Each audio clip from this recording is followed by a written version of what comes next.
여러분 안녕하세요. 김육회입니다. 드디어 주간 김육회가 100회가 되었습니다. 거의 2년간 유튜브를 한 지 얼마 안 되어 시작했던 이 컨텐츠, 인생 일대의 위기, 천재지변 등의 상황만 아니라면 매주 꼬박꼬박 토요일 밤을 새가며 일요일 오전 10시마다 여러분을 만나왔습니다. 영상이 무단 삭제되기도 하고 19금이 붙기도 하고 절반 이상이 수익 창출이 안 되면서 제작비는 후덜덜하게 들었던 이 컨텐츠를 계속 할까 말까 이런 고민에 빠졌던 적이 한두 번이 아니었는데요. 그때마다 여러분이 남겨주신 응원의 댓글을 보면서 버텨왔습니다.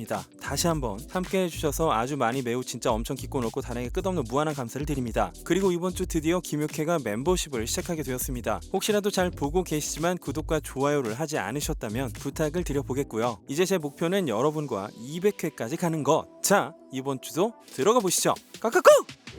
배우 산드라 블록이 헐리우드로부터 거리두기에 들어갑니다. 한동안 배우를 쉬기로 한 건데요. 얼마 전 인터뷰를 통해 그 이유를 밝혔습니다. 전 항상 진지하게 일에 임하고 있어요. 그치만 아이들, 가족들과 언제나 함께하고 싶습니다. 24시간 365일도 모자라요. 그래서 잠시 동안만이라도 이 소중한 시간을 보내볼까 합니다. 이렇게 말한 산드라는 배우를 접는 기간 동안 풀타임 마미로 아이들과 시간을 보내면서 아이들 친구와도 만나는 시간을 갖겠다는데요. 자긴 방역 프로토콜을 철저하게 준수하기에 아이들이 집에 놀러와도 코로나에 걸릴 일은 절대로 없다 라고 덧붙였습니다. 산드라는 곧 채닝 테이텀과 작업한 코미디 영화 더 로스트 시티와 브래드 피트와 작업한 액션 영화 블릿 트레인 개봉을 앞두고 있죠. 블릿 트레인은 이 영상을 참고해 주시고요. 이 영화들 다음 스케줄은 아예 쫙 비워뒀다고 합니다. 그렇지만 배우들이 배우를 쉬겠다고 할 때 은근 제작일을 하기도 하죠. 산드라 역시 제작일은 계속 해나가겠다는 의사를 밝혔습니다. 그런가 하면 산드라와 채닝 테이텀의 딸들이 같은 유치원에 다녔었는데 그만 둘이 싸워서 같이 유치원 원장실에 불려간 적이 있다고 합니다. 싸운 이유는 누가 잘났냐 라는데요. 결국 두 아이가 화해하면서 일단락 되었다고 하고요. 이게 두 사람이 동시에 한 영화에 캐스팅된 이유라고 농담을 했네요. 해리포터 다니엘 레드클리프가 이젠 해리포터 역을 내려놓겠다는 의사를 밝혔습니다. 얼마 전엔 해리포터 20주년 기념 호그와트 동창회 리턴 투 호그와트에 출연하기도 했는데요. 지금 해리포터 시리즈의 완결작인 죽음의 성물로부터 19년 후를 무대로 한 해리포터와 저주받은 아이의 영화화 가능성이 제기되고 있어서 다니엘이 이 영화로 해리를 다시 연기하게 될지가 팬들에겐 아주 중요한 상황이죠. 얼마 전 뉴욕타임즈의 인터뷰에 응한 다니엘은 모두가 원하는 답은 아닐 텐데요. 해리포터가 매일 항상 제 삶의 일부는 아니기 때문에 이젠 해리와의 인연이 끝났다고 생각해요. 지금 생활엔 만족하고 있어요. 네. 그치만 바로 다음 멘트가 좀 의미심장한데요. 절대 라고는 말할 수 없겠죠. 스타워즈 배우분들은 30-40년 지나서 컴백했는데 전 마지막 편을 찍은 지 10년이 지났을 뿐이에요. 지금 하고 싶은 건 아니에요. 라며 여지를 남기긴 했습니다. 자, 워너는 돈을 준비하십시오. 큰 돈을. 스칼렛 요한슨이 숨기고 싶었던 과거를 공개했습니다. 드류 베리모어의 토크쇼에 출연한 스칼렛이 아이들로부터 숨기고 싶은 과거는? 이런 질문을 받자 이렇게 대답했는데요. 한번 보시죠. I don't know. My daughter may have asked me this before. I used to smoke when I was younger, and I'm so ashamed. I just don't want her to ever think that I ever thought it was cool because she can never ever smoke. 네, 부모가 된다는 건 자신의 과거 잘못까지도 돌아보게 만드는 것이로군요. 요즘 콜린 조스트와 너무나도 안정적인 결혼 생활이 행복하다는 스칼렛. 행셔! 동석이 형이 출연한 마블 영화로 기대를 한껏 받았다가 개봉 직후 악평에 시달린 영화 이터널스. 이 영화의 감독 클로이 자오가 얼마 전 엠파이어 인터뷰에 등장해서요. 작품의 악평에 대한 자신의 견해를 밝혔습니다. 클로이는 영화의 개봉 시기가 영화의 악평으로 이어졌다며 이터널스는 원래 2019년 어벤져스 엔드게임 직후 공개될 예정이었는데 코로나 때문에 공개일이 밀렸다 라고 밝혔습니다. 특히 이 영화는 자신만의 세계관과 마블 팬들이 원하는 세계관 딱 중간 지점에 있었다며 결과적으로 양쪽이 좋아하지 않는 상황이 와버린 것 같다며 지금까지와 다른 마블 영화라고 생각해달라는 코멘트를 남겼습니다. 과연 날짜가 문제였을까요? 넘어가시죠.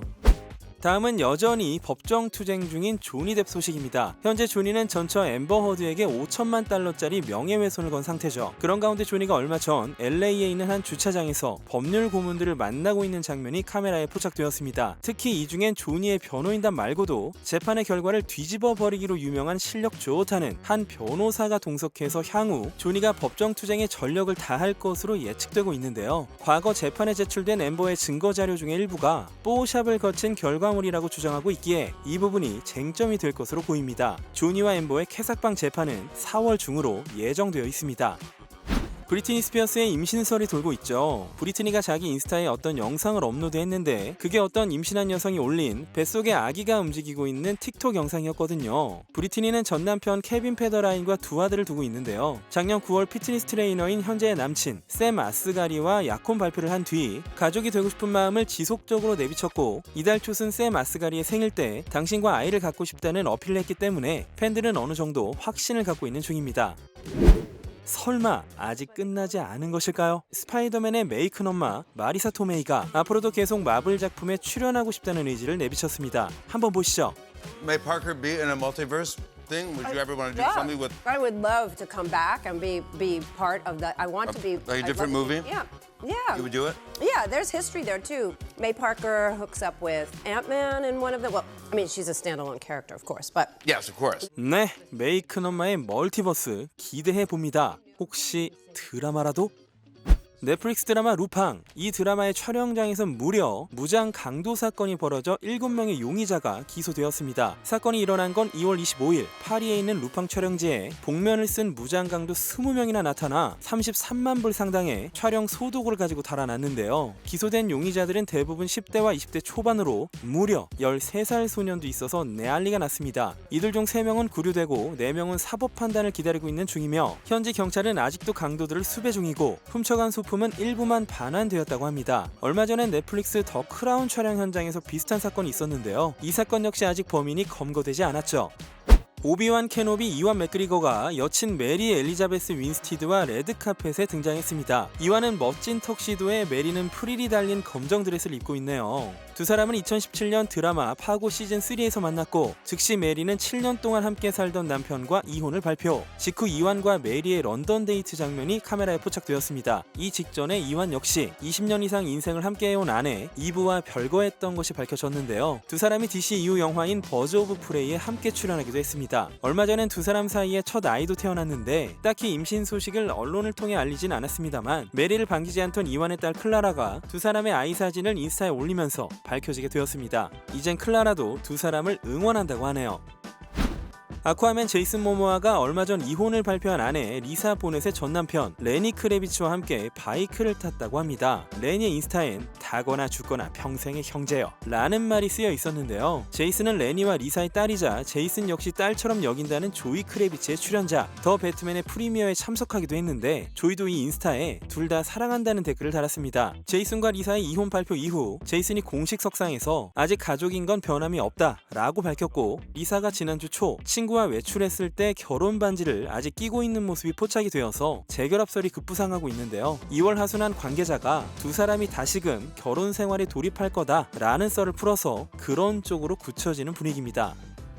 가수 머라이어 캐리가 숀 맨데스에게 메시지를 보내버렸다고 합니다. 실수로요. 원래는 사촌인 숀 맥도날드에게 메시지를 보내려다 그랬다는데요. 머라이어는 심지어 숀에게 11월에 보내야 했을 추수감사절을 축하하는 메시지를 3월에 보낸 점에 대해서도 사과를 건넸습니다. 숀은 농담이라고 생각했다며 대답했고 이 메시지를 머라이어가 트위터로 공개했네요. 머라이어가 사촌 숀과 친하게 지내고 있고 3월 17일 성패트릭의 날에 굳이 11월에 있었던 추수감사절을 축하하는 농담을 숀과 매년 건네왔기에 벌어진 해프닝이었습니다. 이혼으로부터 무려 22년이 지난 브루스 윌리스와 데미 무어가 지금도 사이가 엄청 좋다고 하네요. 얼마 전 데미가 전 남편 브루스에게 생일 축하 메시지를 보냈는데 이걸 통해 팬들은 여전히 두 사람이 자주 만나고 가족처럼 지내고 있음을 알 수 있었습니다. 1987년에 결혼해서 세 딸이 태어난 후 2000년에 이혼한 두 사람. 데미는 2005년에 애슈튼 커처와 결혼했다가 2013년에 헤어졌고 브루스는 2009년에 배우 엠마 해밍과 결혼해서 두 딸을 갖게 되었습니다. 백설공주 실사판의 백설공주 레이첼 지글러가 아카데미 시상식 초대 명단에 이름이 빠져 있었다고 합니다. 이 소식은 요즘 레이첼이 행사장에 입고 나가는 드레스마다 화제가 되어서 한 팬이 레이첼에게 아카데미에서 입을 드레스가 기대된다 라고 말하자 레이첼이 난 초대받지 못했어. 그래서 남친이랑 같이 시간을 보낼 거야 라고 답해서 알려지게 되었는데요. 사실 모든 시상식엔 영화사마다 티켓 쿼터가 있긴 하지만 디즈니 정도라면 가능했을 텐데 라는 의문과 함께 레이첼의 주연작인 웨스트사이드 스토리가 아카데미 7개 부문에 노미네이트가 된 터라 레이첼의 시상식 불참이 화제가 되었습니다. 그런데 이런 보도 이후 팬들의 원성이 자자한 그때 아카데미 측이 뒤늦게 초대장을 보냈다고 하는데요. 레이첼이 아카데미 시상식 날 백설공주 촬영을 하기로 해서 지금은 스케줄을 조정해보고 있다고 합니다. 만약 여러분의 결혼식에 일면식도 없던 대배우 톰 행크스가 나타난다면 어떨까요? 그런 일이 실제로 벌어졌습니다. 아리따운 신부 그레이스의 결혼식이 열린 피츠버그 페어먼트 호텔, 그곳에서 결혼식 사진을 찍던 도중 그 옆을 지나가던 톰 행크스가 나 톰 행크스인데요, 사진 같이 찍고 싶어요 라고 말해서 모두 그 자리에서 굳어버렸다죠. 그레이스는 톰이 갑자기 나타나 그렇게 말해줘서 너무 기뻤고 흥분되었다며 그 순간 토이스토리가 떠올랐다고 합니다. 결혼식 사진사도 현지 지역신문에 소감을 밝혔는데요. 결혼식에 참석한 모두가 소리를 질러대서 엄청 충격이었고 톰은 커플을 스윗하게 축복한 뒤 유유히 사라졌다고 밝혔습니다. 톰은 최신작 맨 콜드 오토라는 영화를 피츠버그에서 촬영 중이었는데요. 우연히 결혼식 현장을 지나치게 되었다고 하네요. 사실 톰이 이런 결혼식 서프라이즈를 한 게 처음이 아니죠. 지난 10월엔 캘리포니아 산타모니카의 해변에서 열린 한 결혼식에 들어가서 사진을 찍고 식장에 있던 모두를 항상 함께해온 가족처럼 대해줘서 모두가 감동을 받았다는 썰이 있었습니다. 마일리 사이러스가 파라과이로 날아가던 도중 비행기가 낙뢰를 맞아 비상 착륙을 했다고 합니다. 결국 목적지에 당도할 수는 없었다고 하는데요. 많은 팬들이 기도와 축복의 코멘트를 댓글로 쏟아냈습니다. 지금 마일리가 전남미 라이브 투어를 하고 있죠. 마일리는 콜롬비아 보고타에서 공연을 마치고 다음 장소로 향하던 중이었다는데요. 지금은 브라질에서 공연을 성황리에 마치고 잠깐 휴식 중이라고 합니다. 해리 스타일스와 올리비아 와일드가 오랜만에 함께 있는 모습이 포착되었습니다. 해리가 맨 가방이 이뻐서 알아보니까요, 해리가 만든 브랜드 프리신 거였네요. 현재 해리는 28살, 올리비아는 38살로 올리비아가 감독한 영화에 해리가 출연하면서 사귀게 되었고요. 올리비아의 두 아이들과 해리의 관계도 무척 양호하다고 합니다. 얼마 전 보고 1호로 인터뷰에서 올리비아는 지금이 인생 중에 가장 행복하다고 밝혔는데요. 남친이 해리 스타일스인데요. 그쵸? 데이빗 베컴이 우크라이나에 대한 지원을 표명했습니다. 현재 축구 선수는 아니지만 여전히 큰 영향력을 가진 베컴은 지난 주말 자신의 인스타 계정을 우크라이나의 의사 이리나에게 양도하겠다는 뜻을 발표. 이리나는 우크라이나의 산부인과 전문의로 일하고 있다는데요. 베컴은 지금도 우크라이나에선 많은 의료 종사자들이 많은 생명을 구하기 위해 쉼없이 일하고 있다며 그들을 돕기 위해 이런 결정을 했다고 합니다. 그리하여 베컴의 인스타 계정을 양도받은 이리나는 베컴의 계정에 러시아의 군사 침공으로 피해를 입은 각 지역 병원 현황을 올리며 메시지를 전하고 있는데요. 베컴의 인스타 계정 팔로워가 7천만 명이 넘기 때문에 파급력이 상당해서 이걸 통해 우크라이나의 의료적으로 어려운 실상을 전 세계의 많은 이들이 알 수 있게 되었다죠. 분노의 질주의 OST See You Again으로 1약 스타덤에 올랐던 가수 찰리 푸스가 틱톡 영상을 올렸는데 울먹울먹한 모습을 보여서 화제입니다. 이 곡이 나오게 되는 걸 너무 기대하고 있는데 이 곡을 들을 때마다 인생에서 너무 힘들었던 때가 생각난다는 찰리는 2019년이 자기 인생의 최악의 해였다 라고 덧붙였는데요. 아마도 당시 여친이었던 샬롯 로렌스와의 파국 때문이 아닐까 싶습니다. 2019년 발렌타인데이에 샬롯과 사귀게 되었다는 사실을 인스타로 공표한 찰리는 7개월 이후에 헤어졌다는 사실을 트위터로 알렸었는데요. 아직도 슬픔이 가시질 않는 모양입니다. 근데 이 노래 라이브 할 때마다 눈물 나서 어떡합니까? 스티븐 스필버그 감독이 넷플릭스 드라마 오징어 게임을 두고 한 발언이 난리가 났습니다. 스필버그 감독은 주말에 열린 전미 프로듀서 조합상 패널로 등장, 오징어 게임에 대해 코멘트를 남겼는데요. 예전엔 미국 국내 스타들이 관객을 끌어모았는데 지금은 재밌는 작품들에 무명 배우들이 주연을 맡거나 출연도 할 수 있다. 오징어 게임이 등장한 건 우리 모두의 생각을 뒤바꿔 버렸다 라며 넷플릭스가 무명 캐스트들에게 프로젝트를 뽑아낼 기회를 주는 것에 박수를 보낸다. 요런 자기 나름으론 좋은 의미였던 것 같은데 문제는 그 unknown people, 무명이라는 키워드였습니다. 이 발언은 곧바로 SNS상에서 화제가 되었고 오징어 게임 출연자들은 무명이 아니며 오랫동안 한국 연예계에서 활약한 유명인들이다 라고 지적한 댓글들도 무지 많았습니다. 트위터에서도 순식간에 트렌드로 치고 올라가서 스필버그에 대한 반발이 무척 거센 그런 상태네요.